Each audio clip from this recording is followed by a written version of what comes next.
How to reset a car immobilizer. Step-by-step guide to fix starting issues. If your car suddenly refuses to start due to an immobilizer issue, don't panic. While immobilizers are critical for modern vehicle security, they sometimes malfunction, especially after battery replacements, key fob issues, or electrical glitches. Whether you're a DIYer or just trying to avoid a costly trip to the mechanic, this guide walks you through how to reset your car's immobilizer safely. What is an immobilizer and how does it work?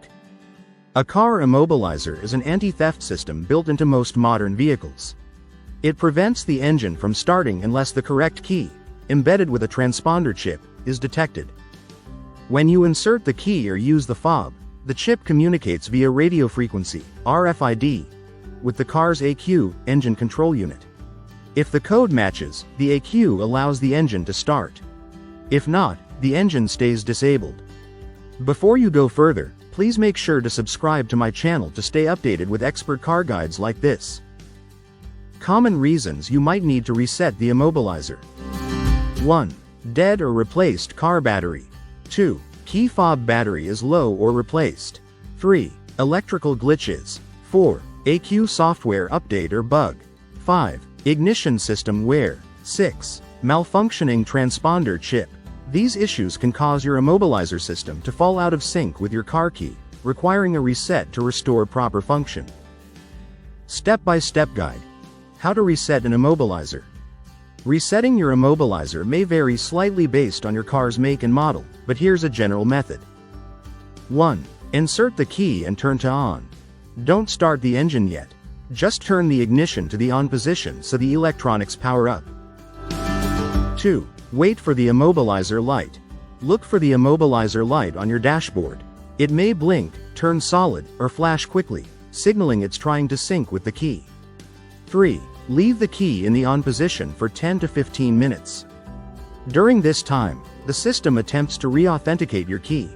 4. Turn off and try again. Turn the key off, remove it, then try starting the car.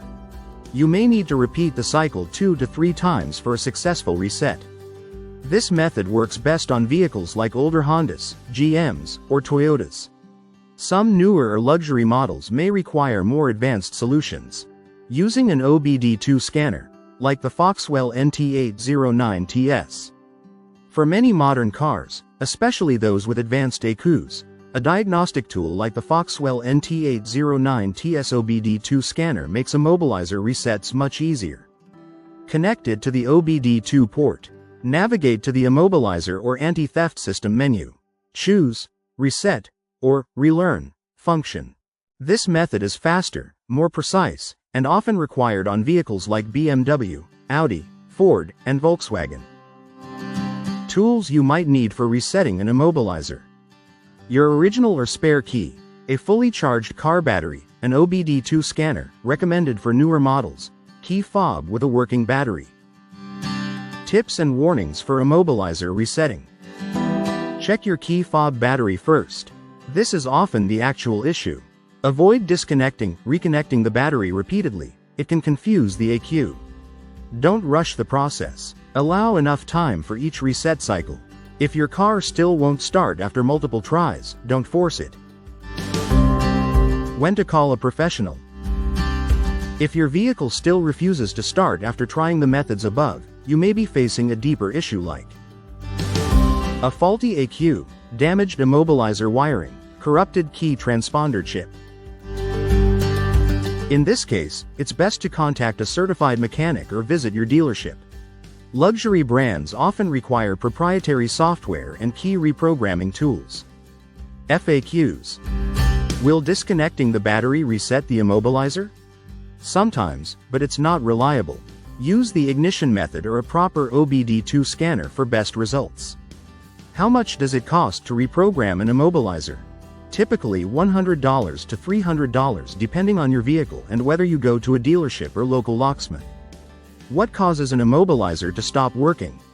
Dead key fob batteries, faulty transponders, ECU problems, or loose wiring are common causes. Final thoughts. Resetting a car immobilizer can seem intimidating, but with a little patience and the right tools, it's often a straightforward process. Use the key cycle method or an OBD2 scanner depending on your car's tech level. And always check your key fob battery before assuming the immobilizer is faulty. That brings us to the end of this video. If you found it helpful, don't forget to give it a like, drop a comment, and hit that subscribe button for more content like this. Thanks for watching. See you in the next one.